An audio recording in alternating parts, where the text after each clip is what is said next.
जग घडवणारा बाप माणूस नावाचं पुस्तक जगदीश बोवाळांचं वाचलं त्यावेळेला त्या ठिकाणचं सर्वात महत्वाचं मला वाटतं त्या ठिकाणी आवडलं ते म्हणजे डॉक्टर बाबासाहेब आंबेडकर घडवायचे असतील तर पहिल्यांदा आपल्याला रामजी बाबा घडवायला पाहिजे. मित्र, छत्रपती शिवाजी महाराजांच्या वेळेस बोलताना आपण म्हणतो की शिवाजी महाराज घडवायचे असतील तर आपल्याला जिजामाता घडवावी लागेल, कारण जिजामाता घडली तरच शिवाजी महाराज घडतील. त्याचप्रमाणे आपल्याला जर बाबासाहेब आंबेडकर आज घडवायचे असतील तर रामजी बाबा अगोदर घडले पाहिजे. कोण्या अर्थानं तर रामजी बाबांना शिक्षणाचं महत्व माहिती होतं. रामजी बाबा हे त्यांची अत्यंत गरिबीची परिस्थिती होती, परंतु तरीही कुठूनही पैसे उपलब्ध करून आपल्या मुलासाठी पुस्तकं उपलब्ध करून देत होती. शिक्षणासाठी त्यांना प्रेरित करत होती. आणि त्यांनी बाबासाहेब म्हणजे असं म्हणतात की स्वराज्याचे संस्थापक छत्रपती शिवाजी महाराज होते, परंतु संकल्प कोण होतं? शहाजीराजे होते.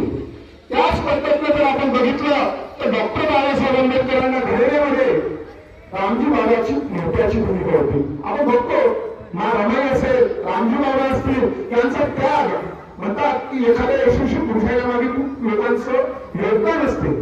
तर ज्या वेळेला मी इतिहासाचा एक विद्यार्थी आहे, मी डॉक्टर बाबासाहेब आंबेडकरांच्या इतिहासाच्या वेगवेगळ्या पैलूंवर अभ्यास केला. माझ्या महत्वाच्या पैलूंमध्ये मी 2-3 गोष्टी तुम्हाला सांगणार आहे.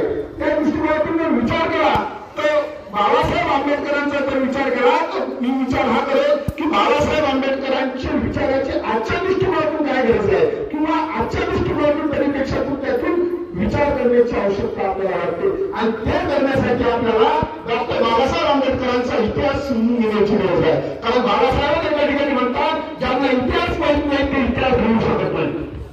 बाबासाहेबांचं प्रसिद्ध वाक्य, ज्यांना इतिहास माहिती नाही तर इतिहास घडू शकत नाही. म्हणून तुम्हाला सांगतो डॉक्टर बाबासाहेब आंबेडकरांच्या विचारांवर त्यांच्या एकंदर जीवन कार्यावर या ठिकाणी चर्चा करून आणण्याचा हा जो आपला प्रयत्न आहे हा खूप स्तुत्य असं मी म्हणतो.